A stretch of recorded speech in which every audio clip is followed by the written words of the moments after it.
Hello hello hello, काफ़ी time से लोग मुझसे पूछ रहे थे यार एपीआई की वीडियो बनाओ, क्योंकि वो डेटा एनालिस्ट में काफ़ी ज़्यादा पूछा जा रहा है और डेटा इंजीनियर के इंटरव्यू में भी पूछा जा रहा है। तो हम उसको ही आज कवर करेंगे, उसको एकदम डिटेल में 4 मिनट के अंदर समझ जाएंगे, बेसिक्स ऑफ इंटरव्यू में ही। तो हम चलते हैं वीडियो के अगले पोर्शन में और समझते हैं क्या है एपीआई, क्यों हम यूज करते हैं एपीआई। एपीआई का हम पहला डेफिनेशन चलते हैं, उसकी फुल फॉर्म हम मानते हैं एप्लीकेशन प्रोग्रामिंग इंटरफेस। एप्लीकेशन क्या है? एप्लीकेशन मतलब एनी सॉफ्टवेयर जिसका कोई स्पेसिफिक पर्पस है।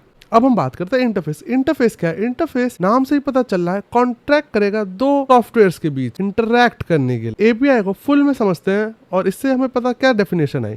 इससे डेफिनेशन ये आई कि एप्लीकेशन सॉफ्टवेयर और सिस्टम्स को हम एक साथ कनेक्ट करने के लिए एपीआई का यूज करते हैं। डेफिनेशन तो समझ आ गई है, लेकिन एक्चुअल में हमें एपीआई की जरूरत क्या है? तो हम इसको एक पहले नॉन टेक एग्जांपल से समझते हैं। सपोज आप 3 लोग हैं, आपको किसी 3 लोगों की बुकिंग कराई है रेस्टोरेंट में, कोई ए नाम का रेस्टोरेंट है, ठीक है। अब सपोज आपके 2 दोस्त और आ गए, फ्राइडे सैटरडे है तो भाई आएंगे ही, तो 5 हो गए। अब वो 5 का रिजर्वेशन करने के लिए आपने पहले रेस्टोरेंट को कॉल किया, रेस्टोरेंट वाले ने होल्ड करा आपको 1 मिनट के लिए और फिर वहां से आपको रिस्पॉन्स दिया कि हाँ हो जाएगा या फिर नहीं हो पाएगा, ठीक है। यहाँ पर 3 चीजें हुई, आपने कॉल करा, वहां से रिक्वेस्ट भेजी और वहां से रिस्पॉन्स आया। यही 3 चीजें बन के एपीआई होता है। लेकिन इससे हमें समझ नहीं आया हमें उसकी जरूरत क्या है। तो आपको क्या करना पड़ेगा? अब सपोज वो जो कस्टमर सर्विस पर्सन था जिसने आपको पहले रिस्पांस दिया था कि हाँ रिजर्वेशन हो जाएगा, नहीं हो पाएगा, वो ना हो तो क्या होगा? तो आपको खुद ही ढूंढना पड़ेगा कि भाई कौन क्या खा रहा है, कितने लोग हैं, कितना रिजर्वेशन है। तो इससे क्या होगा? इससे प्राइवेसी डेटा लीक होगा। यहाँ रेस्टोरेंट के केस में प्राइवेसी डेटा होगा कि कौन क्या खा रहा है, कितने लोग खा रहे हैं, कितने टाइमिंग्स पे लोग आ रहे हैं। ये आपके लिए क्रिटिकल डेटा नहीं है, लेकिन रेस्टोरेंट के लिए वो क्रिटिकल डेटा है, क्योंकि और अगर वो दूसरे रेस्टोरेंट को पता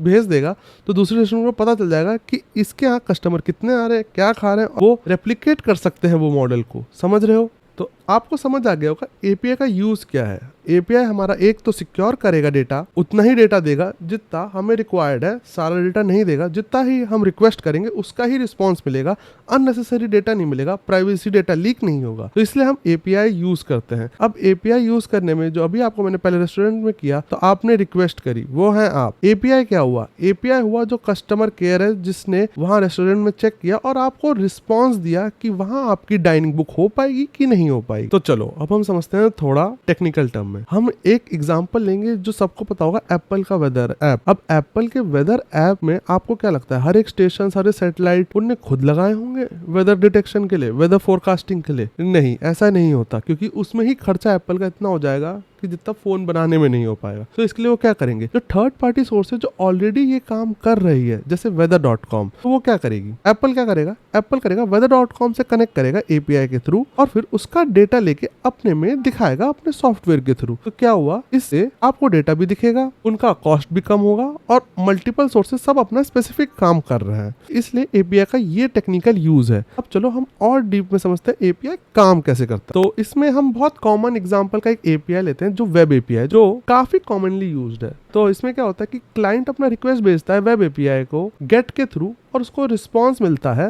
रिस्पांस आता है उसको जेसन या एक्सएमएल फाइल के थ्रू। ईच रिक्वेस्ट और रिस्पांस की जो साइकिल होगी, हर एक रिक्वेस्ट रिस्पांस साइकिल को कहते हैं एपीआई कॉल। एक रिक्वेस्ट जनरली क्या कंसिस्ट करता है, एक सर्वर यूआरएल और एक एंड पॉइंट। यूजुअली वो हाइपरटेक्स्ट प्रोटोकॉल के थ्रू करता है। तो जो हम जिस टाइप की रिक्वेस्ट भेजेंगे वही उसका डिजायर्ड एक्शन या उसका रिस्पांस हमें मिलेगा। हम रिक्वेस्ट कुछ और करेंगे तो रिस्पांस भी उसी के हिसाब से मिलेगा। ये नहीं कि हर रिक्वेस्ट का सेम रिस्पांस आएगा। तो जो एचटीटीपी से हमें रिस्पांस मिलेगा वो 3 चीजें कवर करेगा। वो 3 चीजें क्या होंगी? स्टेटस कोड होगा, हेडर होगा और रिस्पांस बॉडी होगा। जो रिस्पांस बॉडी होगी वेरी करेगी रिक्वेस्ट के अकॉर्डिंग। जैसे मैंने बोलता हम रिक्वेस्ट अलग अलग करेंगे तो रिस्पांस भी हमें अलग अलग ही मिलेगा। तो रिस्पांस की जो बॉडी होगी उसमें अलग अलग हमें हर बार आउटपुट मिलेगा, क्योंकि रिक्वेस्ट हम कुछ और करेंगे तो रिस्पांस भी हमें वैसे ही मिलेगा। आपने एपीआई पे थोड़ा भी काम किया तो 2 रिस्पांस पे आपको काफी आइडिया हो गया होगा